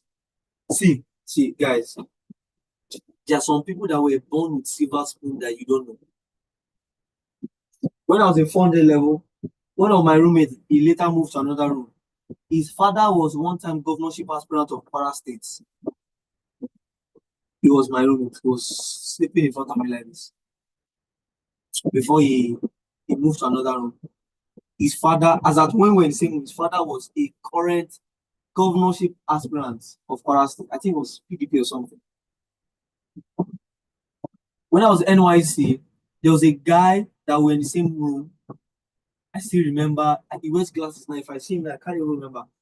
The moment we left NYC, he's a software engineer or something. He did something that this phone, Huawei, called him to South Korea or something to do an exhibition. The day I saw it, I think we still follow each other on IG. I can't remember his name. I'm like, he's the guy that were in the same room in NYC. There was a trend of people saying, how do you know your friend is rich? And people started saying different things. Oh, a guy dropped a black card. Somebody paid for all our food, and I saw someone's account. I saw $1 million inside, and blah, blah, blah. Don't compete with people. There are people that are enjoying grace, not money. There are people that are enjoying grace, not money. You will be surprised. There are people that have never spent their money on a house or a car or something, and they are competing with them. There's some people, the moment they left school, the MDC of where they are working is their dad's friend. He just gave them job, and like, wow, you're already working in the bank. Now look at my life for this. I'll share a story with you. How did I get my banking job? One of my dad's friend used to work in that bank before. And then an uncle of mine called my dad and said, he heard they are doing a graduate training in this bank. And I said, okay. He called his friend. He said, the friend had left the bank there. And he said, I heard this thing. And the friend said, let me submit the CV. He said, I'm not in the system again, so I cannot guarantee anything. The best thing I can do is submit the CV. If he doesn't pass the exam, if he doesn't pass the interview, that's it. They submitted my CV. I went for the exam, passed the exam, went for the interview, passed the interview, I got the job. Now, somebody somewhere might be thinking, hey, this guy is just doing things. How did he do it? Where did the opportunity come from? I didn't know, blah. You compare yourself, see now it's in the banking system. Yeah. Don't compare yourself to others. Don't compare yourself to others. I have friends who got married and in 1 year they relocated. I had a friend who also was in the bank. He joined the bank before I did. Rented a room self-contained. I remember I went to his house one day. He bought like a 50-something inches TV. That was like the biggest TV. Room self-contained, he had a big TV, had a washing machine. I said, guy, what all these things? What happen? We went for his wedding, very small, gentle wedding. That same year, his wife got a visa. He and his daughter he and his wife traveled abroad. And they've been there since then. Don't compare yourself to people. We all have stories. This is one of the best decisions you can make in finances. Avoid unhealthy financial comparison. Somebody might look young, but they are 30, 35. And you are 26, you think you are age mates. You are not driving car, you're not driving car, like, hey. Some people can make it early in life. It's okay. We do not have the same story. Don't compare yourself. Let me quickly round up. Another thing you must also know is comprehensive financial goal setting. I've explained this before. Don't just set smart financial goals, set smarter financial goals. Make sure your financial goals are specific, they are achievable, they are time-bound, realistic, measurable, they are risky, and they're exciting. My brother, my sister, young lady, young man, if you set that financial goal and you keep reminding yourself, I bet you'll be able to meet it. Pastor, minister, music minister, whatever it is, if you set a financial goal for yourself and you keep saying, Lord, this is my goal, I'm working towards it, you will see it happen. The Lord will open your eyes to opportunities that you did not know before. That's how the mind works. Delay gratification. Delay gratification is a great skill to financial independence and wealth management. Delay gratification. There are some people who are your friends who can afford to live in a 5-bedroom apartment. They can afford to buy a car. But you see, they are just staying in their own room. They are not married yet. Or maybe they are not married, they are staying in their own room. But they can afford to do more than that. Delay gratification is a blessing. Delay gratification is a blessing. It is a blessing. Everybody's buying this type of shoe. Everybody's buying this kind of suit. You must buy it. Calm down. Make do with what you have and make what you have good enough. Everybody's driving to church. Everybody's driving to church. I'm not driving to church. Let me go and get a loan. See, when you make bad financial decisions, you are opening yourself to bad financial patterns. So the mistakes our parents made, the mistake people in our family made, you will make it again. Because you are trying to eat your cake and have it. Delay gratification is very important. I used to work with somebody who used to report to me. She's a designer. She was earning about 350 or something. Then she left us and then started working with a a UK company that were paying her in dollars. I think they were paying her, is it 750 or something? I can't remember. But the Nigerian equivalent was about 1 million a month. That's an increase of about 600, 700K. I told her there was something a senior manager once told us in the bank when he was had to retire. He said, if you are an ET, if you are an EA, and they promoted you to an ABO or a BO, always still live your life like an EA. Say if you are earning 100K salary and all of a sudden there's an increase of 300 or 400K, still live your life like you are earning 100. See.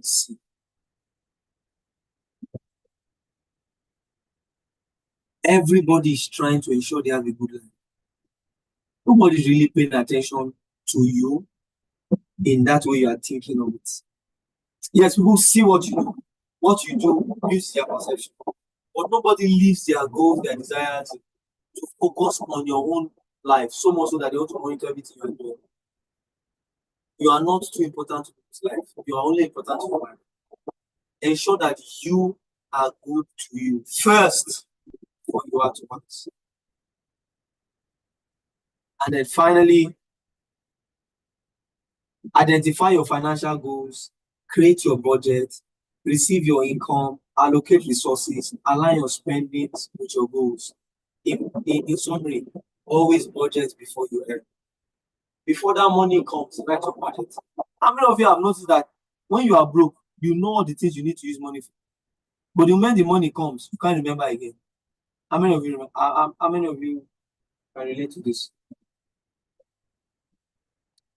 How many of you can relate to this? When you are broke, you know what to use money for. The moment money come like this, you can't remember again. You can't remember again.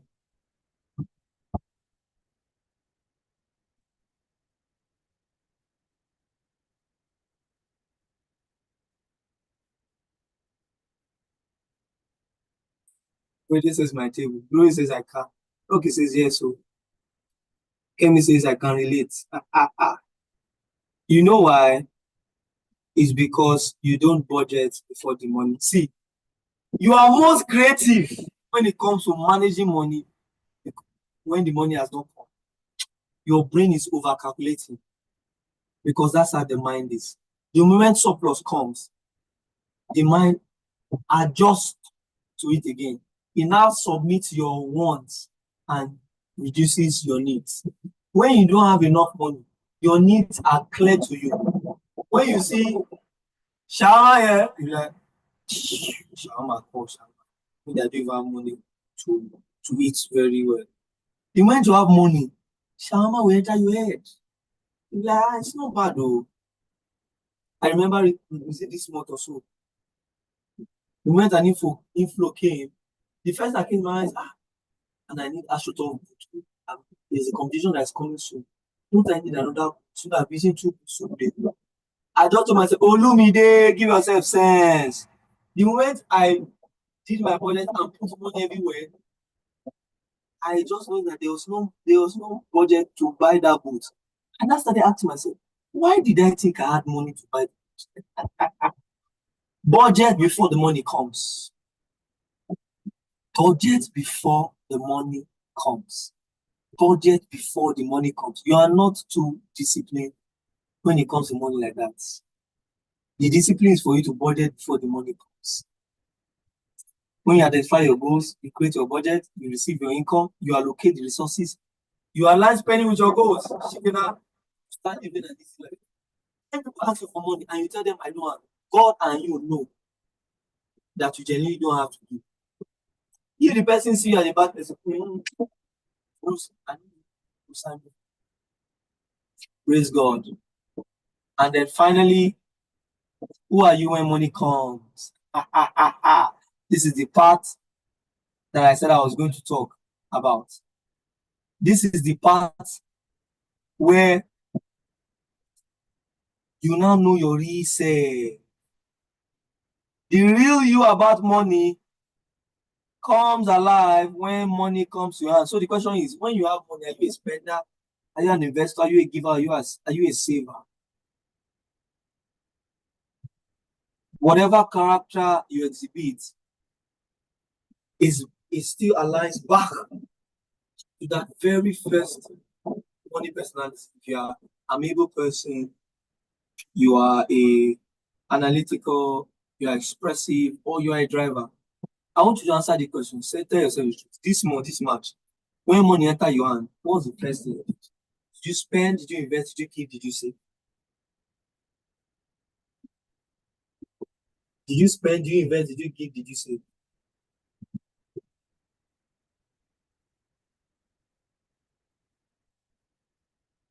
Did you spend? Did you invest? Did you keep? Did you... I like this man. Olushile said, I spent a lot and gave. That gave is very silent. I spent a lot and gave. Hope said, I spent. Lucky said, I saved. Keep it coming, keep it coming, keep it coming, keep it coming.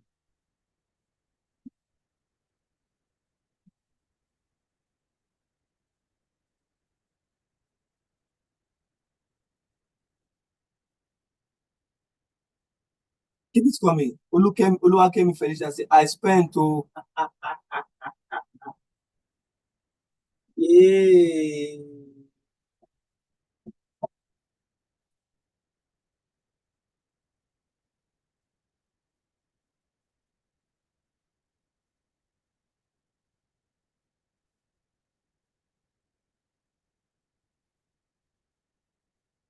I did all four, sir, but is it possible to have characteristics of all four personalities, or does one override the others? Yes, they will always be a dominant one.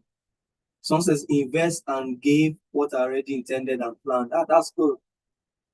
I like Oluwakemi said I spent without always emphasis. Olushile said invested last month. Great. It's only for you to do also. Very good.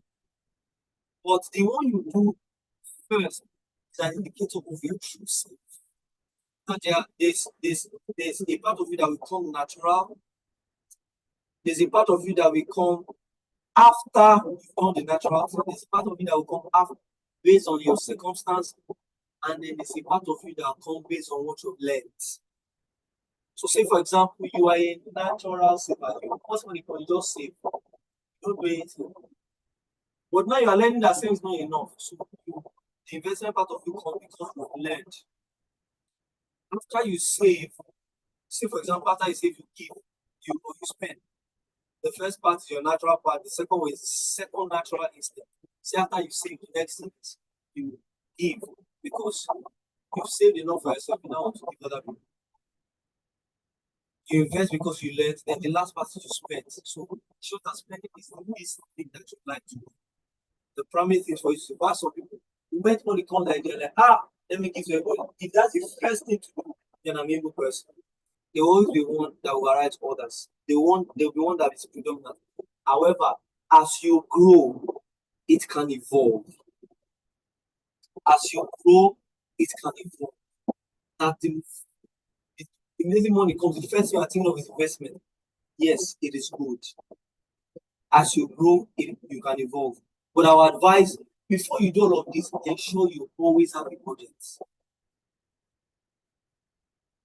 Have a budget. So that the moment the budget comes, you know, I'm investing this, spending this, I'm giving this, I'm saving this. Financial institutions do this. In a bank, there's something we call cash reserve ratio right now. This cash reserve ratio is like about 30%. CCRR, cash reserve ratio. That's the amount of money that every commercial bank must have with CBN saved down in case of emergency, in case of liquidation, and all of that. Then this LRR, liquidity, is it liquidity return ratio? I need to brush up my financial knowledge again.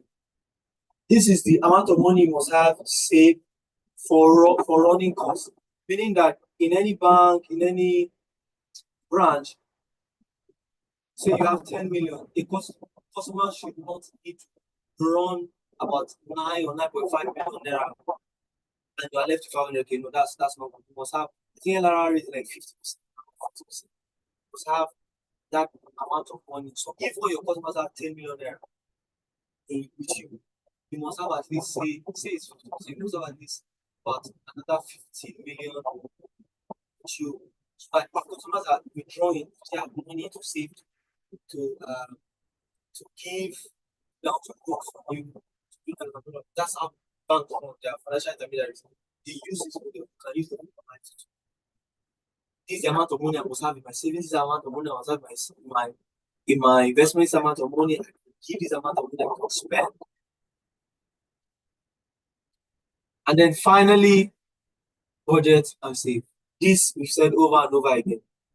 But like I said earlier, you cannot know too much. Stock market, you invest in forex, you save in dollars, you buy government bonds, treasury bills, mutual funds, and real estate. I must tell you this: it is okay to start with 5K, like Sister Mutala has said earlier. It's okay to start with 10K, 15K, continue. One thing is for sure: you must start. Principles. Now, there's something I propose, the principle of the Garden of Eden. Have a minimum of 4 income streams. And I'm working on this actively with my wife. I think we are doing 1 or 2. So for me, my 9 to 5 is my major. I have some side gigs that is not consistent. So I do PR work on the side, advertising work on the side. I also do some speaking engagements. So I get paid to come and speak 1 or 2 places. And then investment is passive successful. Myself, I'm trying to do 2, 3, 4, 5, and all of that. See, when it comes to being financial independence, remove that I am shy. No, you are not shy. You became shy. You don't have, it's not all the business that has to carry your face. There are times when you can say you employ somebody. I will go to someone that makes shoes. Okay, you make the shoe, I'll sell it. I'll open an Instagram page. I'll just be posting shoes. Somebody comes and say, oh, I want to buy this shoe. It's 30,000. The person making you sell it to me 20, make 10 out of it.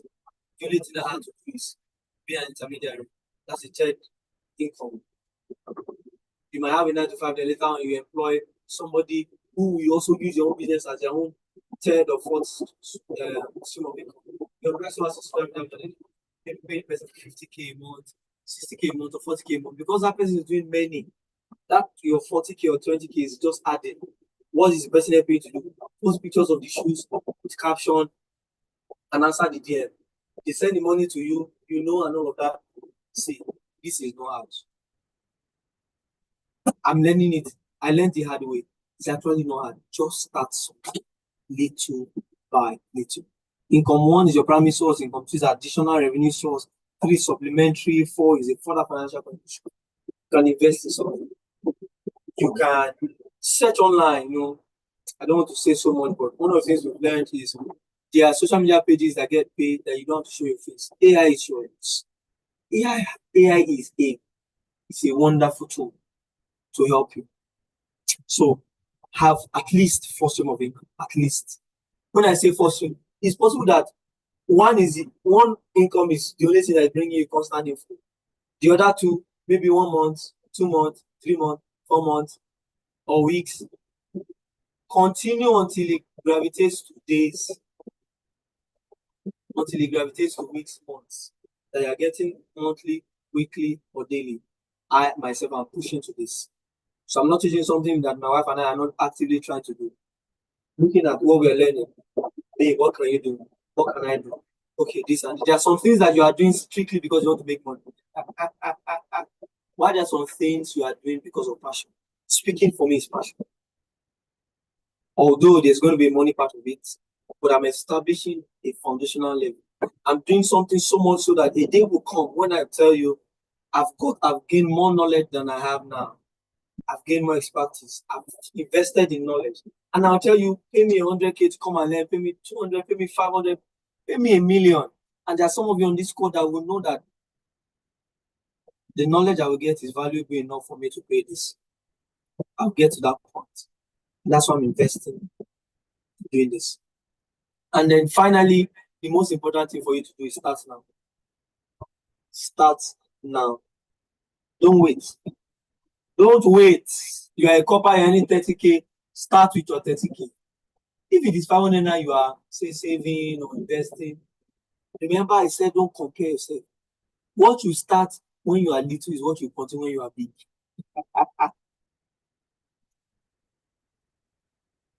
You will metamorphose to that man or woman you want to become. Delayed action is not good. Take action. Begin now. Start today. Start today. Create that budget today. If it's just 10th of April, money may have come, money may not have come. Some of us, they will pay you salary, the money will just be there. You spend, you don't have direction. Start today. Go and watch the previous classes of finance. Start now. Say you spend 60% of your money, only 40%. It's okay. Budget without 40%. You are a pastor. Money is not coming like you should. You are a business owner. Money is not coming like you should. You are a career person. Just one income, another. Start now. Start now. See a friend of yours posting bags on WhatsApp every time. Ask them, if I sell this bag in my office, will you give me? Okay, let's agree. I will make 5K on every single one. No problem. Okay, send me all the pictures. I go to the office. Hey, you know where I play football? The guy who organizes football competition and all of that. We play regularly, weekly. He will bring parfait to where we play. He will sell it. He said his own that makes it. I don't want to drive deep, but I believe strongly that somebody is helping him to do it because he has a 9 to 5. It's either he can't do it and he has taught someone to do it on the day, but I know he may not actively be the one doing it at all times. And he's selling it, and I just smiled. I said, how much is selling it? 3.5. If 10 people buy it, 3.5 times 10 is how much? 3.5 times 10 is how much? If 10 people buy it, 3.5 times 10 is how much?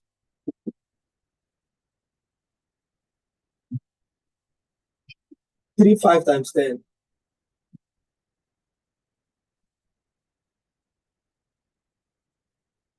35K.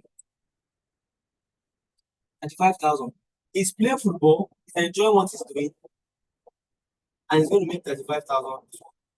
And that's worst case scenario because we have say it's like 5 teams of like 6 people. That's like 30 people.